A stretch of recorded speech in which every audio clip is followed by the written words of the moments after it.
Hi founders, audio ఈరోజు చాలా super duper గా ఉండిపోతుంది. చాలా మంచి మంచి అప్డేట్స్ అయితే మనకు రాత్రి జరిగినటువంటి రెడ్ ఫన్ గారు మంచి అప్డేట్స్ అయితే ఇచ్చారు. చాలా వాల్యుబుల్ అండ్ వర్తబుల్ స్టెబిలిటీ ఉన్నటువంటి అప్డేట్స్ అయితే మనకి ఇచ్చారండి. మనందరం చాలా సంతోషపడతాం. ఎవరైతే proud founder of on passive అనుకుంటున్నారో, ఎవరైతే ఏ పార్ట్ ఆఫ్ ఆన్ ప్యాసివ్ అని అనుకుంటున్నారో, అలాంటి స్వచ్ఛమైనటువంటి ఫౌండర్లందరికీ కూడా ఇది ఒక గుర్తింపుగా మిగిలిపోతుందని నేను భావిస్తున్నానండి. ఎందుకంటే రాత్రి జరిగినటువంటి సారాంశం అలాంటిది.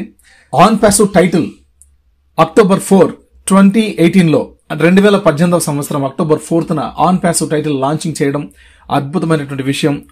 అప్పటికే జూన్ నెల నుంచి అక్టోబర్ వరకు గో ఫౌండర్స్ గా ఫౌండర్లు నియమించడం జరిగింది. అక్కడి నుంచి తర్వాత అదే అవకాశాన్ని చేజిక్కించుకుని డిసెంబర్ కల్లా 2018 డిసెంబర్ కల్లా 10,000 మంది ఫౌండర్లు రాగలిగారు.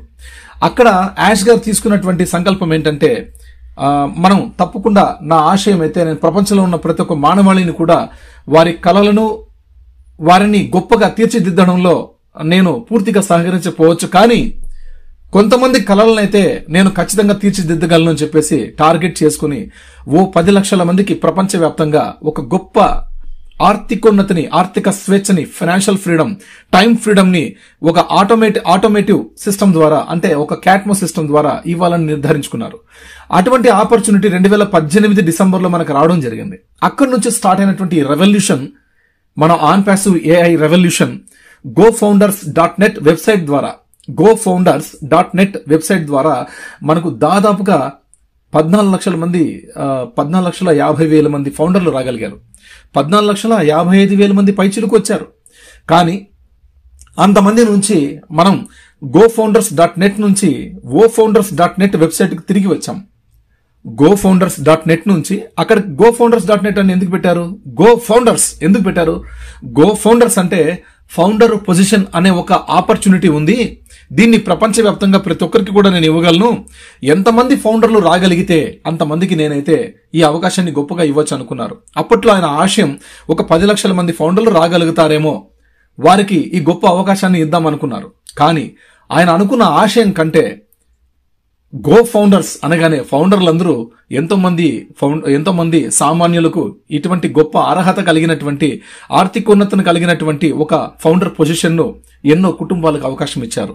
అది దాదాపుగా 14,55,000 మందికి అధిగమించి ఉన్నారు. అంటే ఆయన అనుకున్న ఆశయం 10 లక్షల కంటే ఎక్కువగా రావడం జరిగింది. ఆయన చాలా సంతోషపడ్డారు. నేను అనుకున్న దానికంటే చాలా గొప్పగా ఫౌండర్లు రాగలిగారని. అప్పట్లో GoFounders.net నుంచి మనం GoFounders.net కి తిరిగి వచ్చాం. అంటే GoFounders క్లోజ్ అయిపోతుంది ఇంకా దగ్గరలో అని చెప్పేసి మనకు GoFounders.net మన కోసమే స్పెసిఫిక్ గా తయారు చేసినటువంటి ఒక విశ్లేషణాత్మకంగా ఉన్నటువంటి ఒక వెబ్సైట్ ని మనకు డిజైన్ చేయించారు యాష్ గారు. ఏ ఉత్పత్తి డెవలప్ అయినా కూడా, ఎటువంటి టూల్ ని డెవలప్ చేసినా కూడా మన GoFounders.net లో పొందుపరిచేవారు. మేమందరం కూడా దాన్ని చూసాం, ఆస్వాదించాం. డెస్క్ అని, మెయిల్ అని, తర్వాత స్టాఫ్ అని, ఓకే, ఇలాగా చాలా అప్లికేషన్స్ మాకు అక్కడ ఉండేవి. అన్నింటినీ కూడా మేము డెస్క్టాప్ అని అన్నింటినీ చూసేవాళ్ళం. రైట్, ఓకే, అద్భుతంగా ఉండిండేది. అక్కడ GoFounders.net నుంచి వచ్చిన తర్వాత 2022 జూన్ 22వ సంవత్సరం GoFounders ను క్లోజ్ చేస్తున్నామని యాష్ గారు ఒక పిలుపునైతే ఇచ్చి ఆ రోజుతో దాన్ని ప్రపంచవ్యాప్తంగా బంద్ చేయడం జరిగింది. అంటే ఫౌండర్షిప్ ఇంకా ప్రపంచంలో ఎన్ని కోట్ల రూపాయలు మనం పెట్టినా కూడా దొరకని గొప్ప అవకాశం. ఓకే, అటువంటి ఆపర్చునిటీ మనం అక్కడి నుంచి వచ్చి ఈ రోజు మనం, కాబట్టి ఇదంతా కూడా ఫేజ్ 1 లో వస్తాయి ఈ విషయాలు, మనం మాట్లాడుతున్న విషయాలన్నీ కూడా. GoFounders.net నుంచి మనం నావిగేట్ చేసుకుని OAS లోకి వచ్చాం, ఆన్ ప్యాసివ్ ఇకోసిస్టమ్ లోకి వచ్చాం. రైట్, ఇది గుర్తుంచండి. ఆన్ ప్యాసివ్ ఇకోసిస్టమ్ లోకి వచ్చాం. ఎక్కడి నుంచి? GoFounders.net వెబ్సైట్ నుంచి. అందులో ఉన్నటువంటి నావిగేట్ ఆప్షన్ లో మనం ప్యానల్ లో క్లిక్ చేసినట్టయితే ఎవరైతే ఫౌండర్ గా వచ్చారో వాళ్ళు మెయిల్ ద్వారా OAS లో వాళ్ళు లాగిన్ అవ్వచ్చు. అటువంటి అవకాశాన్ని కల్పించారు. OAS లోకి రావడం జరిగింది. మన ఫౌండర్లు ఒక 10,000 నుంచి 1 లక్ష సంపాదించే వాళ్ళ, ఒక 2 లక్షలు సంపాదిస్తారా? అప్రాక్స్ నేను చెప్తున్నది. 1 లక్ష నుంచి ఒక 10,000 నుంచి 2 లక్షల దాకా సంపాదించే వాళ్ళ మధ్యలో అందరూ ఉన్నారా? 14 లక్షల మంది ఉన్నామా? Okay, no problem. నెలకి మీరు 1,00,000 రూపాయలు సంపాదిస్తున్నారంటే, నెలకి 2 లక్షలు సంపాదిస్తున్నారంటే మీ కష్టం ఎంత?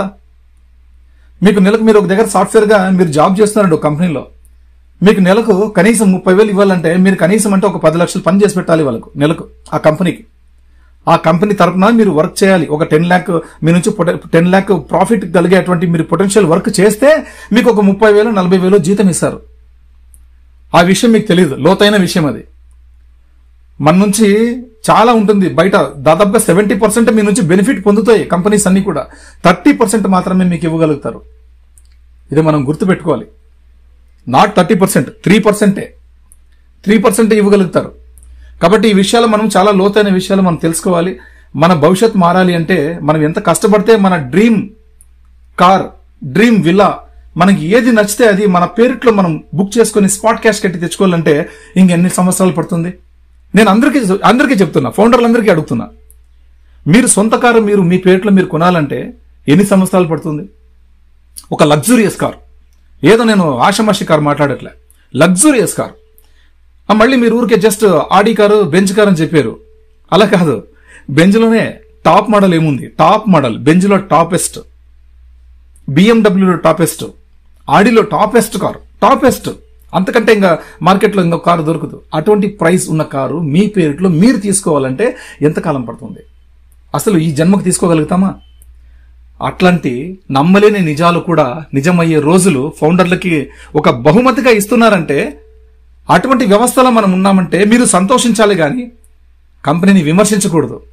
ఈ రోజుకి మీ అందరికీ అర్థమైంటుంది అనుకుంటా, మీ అందరికీ అర్థమైంటుంది అనుకుంటా, గాడ్ ప్రామిస్ చెప్తున్నా. ఎందుకంటే ఈ విషయాలు అర్థం కాకనే ఫౌండర్లు అందరూ కూడా సతమతం అవుతున్నారు, నెగటివిటీలోకి వెళ్ళిపోతున్నారు, సంకుచితం పడుతున్నారు. ఇప్పుడు ఈ విషయాలన్నీ మీకు అర్థమయ్యాయి, ఇక హ్యాపీయే. నాకు తెలిసి 99.9% ఫౌండర్స్ ఈ ఆడియో విన్నటువంటి ఏ ఫౌండర్ అయినా సరే ఖచ్చితంగా అర్థం చేసుకోగలిగి ఈ రోజు నుంచి, ఈ సెకండ్ నుంచి, ఈ ఆడియో విన్నప్పటి నుంచి ఈ సెకండ్ నుంచి మీరు ఖచ్చితంగా ఆన్ ప్యాసివ్ పట్ల మీరు ఎంతో గౌరవంగా మెలుగుతారు. ప్రతి ఒక్క ఫౌండర్ని కూడా చాలా గొప్పగా చూస్తారు. మీరు ఫౌండర్ వాల్యూ ఏంటో మీరు తెలుసుకోగలుగుతారు. మీరంటే ఏంటో మీకు తెలిసిపోతుంది. That is the power of OnPassive. That is the power of our great CEO mister Ash Mufareh. ఆయన మహాశక్తి. ఎన్నోసార్లు మన సీనియర్లు చెప్పారు ఆయన మహాశక్తి అని. ఎస్, ఆయన మహాశక్తి, మహానుభావులు, సామాన్యమైన వ్యక్తి అయితే కాదు.